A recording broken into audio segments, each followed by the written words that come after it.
En Ropa Sucia no todo es leer. Algunas historias es mejor escucharlas.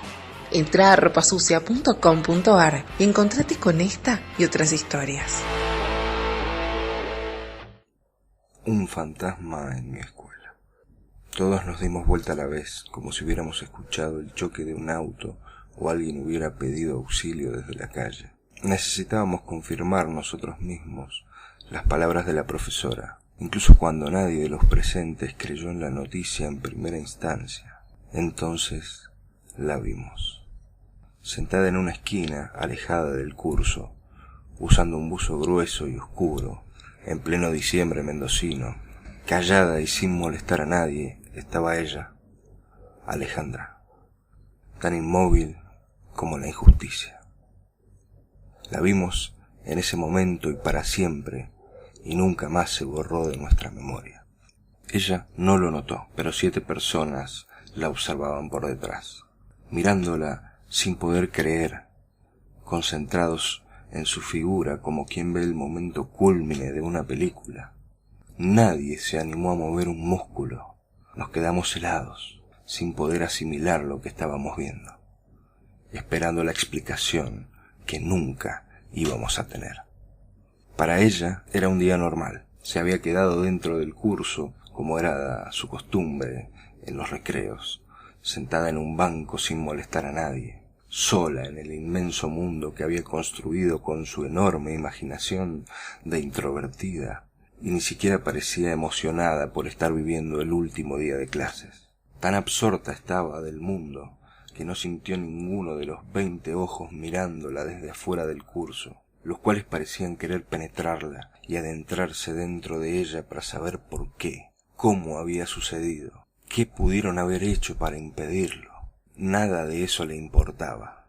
Alejandra, simplemente, ajena a nuestra conmoción y al mundo en general, esperaba en silencio el final del recreo, como había hecho todos los días desde ese último año de escuela, pacientemente. Ella era una chica inolvidable, tímida al extremo. Siempre hablaba como si estuviera pidiendo permiso y se presentaba con los extraños como un pollito asustado.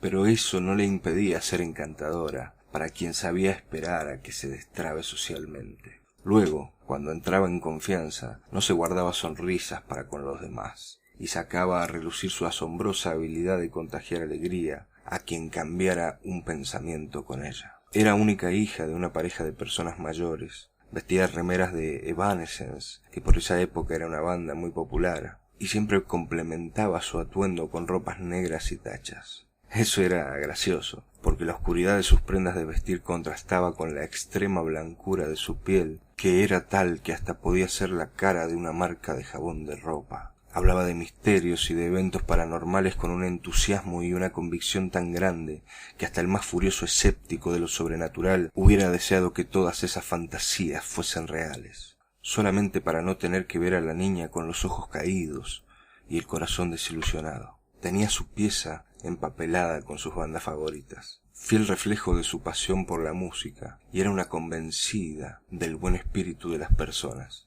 aunque según ella, ni siquiera las malas personas sabían todo lo buenos que eran en su interior. Era un ser irrepetible.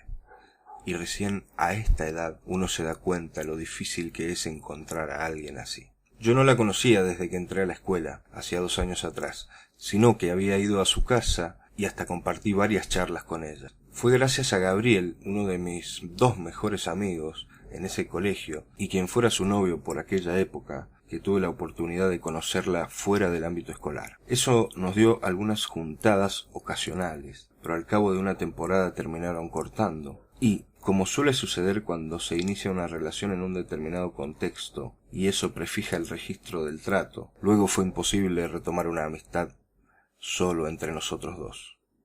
La conocí en el penúltimo año de escuela. Por suerte para mí, ese año y el siguiente pasó en un abrir y cerrar de ojos, y en menos tiempo de lo pensado estaba viviendo el último día del último año de escuela. Esperé con ansias ese momento, contando los segundos que faltaban para tener la seguridad que nunca más iba a tener que pisar ese insoportable calvario llamado escuela, el lugar donde el asco de aprender se hace virtud y los poetas se terminan transformando en empleados públicos.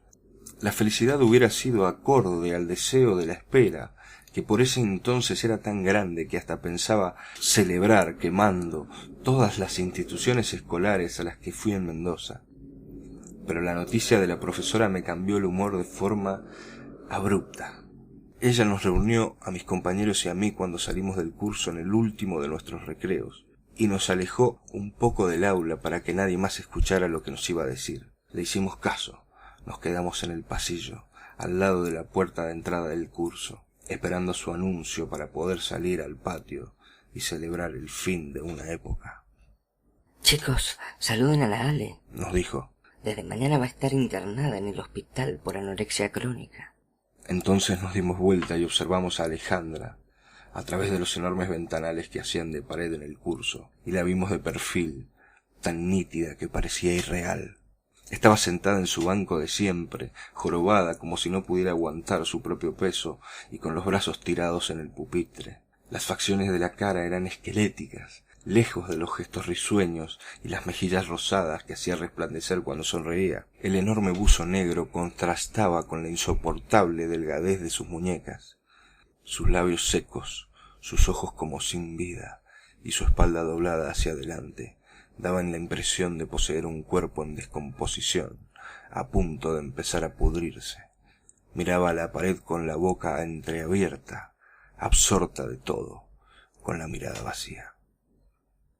Al igual que uno comparte las sensaciones del pintor cuando ve un cuadro que lo conmueve, sentí, apenas la vi, todo lo que tuvo que pasar aquella niña para llegar a tener esa figura, desfigurada por la enfermedad, casi como si fuera una revelación de algún dios.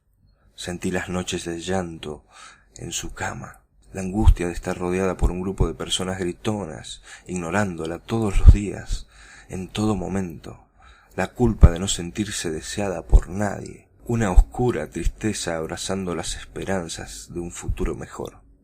Por mi parte, y a diferencia de mis compañeros que parloteaban como viejas chusmas de barrio, me quedé mirándola sin hacer comentario alguno, duro como una roca, quizás porque recién ahí entendí que las palabras tienen significado solo cuando son usadas en el momento justo. Era una escena de una película de terror, pero lo que más nos alarmó no fue el hecho de estar viendo a nuestra compañera deformada por una enfermedad hasta parecer irreconocible, sino que habíamos pasado todo un año encerrados en el mismo curso con ella, y nadie se percató de su transformación, nadie le habló, nadie la saludó, nadie siquiera se dignó a mirarla en todo un año de cursado. Pasó todo un año marchitándose como una flor en el desierto, consumiéndose lentamente en cuerpo y alma, mientras nosotros, sus compañeros, hablábamos todos los días alrededor de ella sobre nuestros propios problemas. Después entendimos que solamente una palabra hubiera podido reducir aunque sea un poco su estado de deterioro, una sola palabra, la cual nadie dijo. Me hubiese gustado saber cómo fue su internación, conocer cómo iba a ser su lenta recuperación, hasta volver a ver a la misma niña risueña de antes.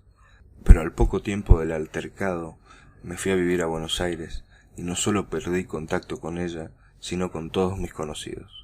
Por algunos años no volví a saber de nadie que representara mi pasado en aquella provincia. Me escapé de Mendoza como quien pide permiso para salir de la cárcel. Lo que sí, jamás olvidé sus charlas y siempre tuve la esperanza que algún día, cuando volviera de vacaciones a mi ciudad natal, restablecería todas las relaciones que destruía al irme de forma tan estrepitosa. Pasaron los años y de a poco fui recuperando mis amistades, en tanto mediante mis viajes a Mendoza se hicieron más seguido. También con ella intenté contactarme más de una vez, pero los años entierran las relaciones más profundas de lo que uno cree, y al final uno termina por no encontrar una pala tan grande para recuperarlas a todas. Al que sí volví a ver fue a Gabriel. Lo encontré en una de las muchas calles que recorríamos cuando nos rateábamos de chicos.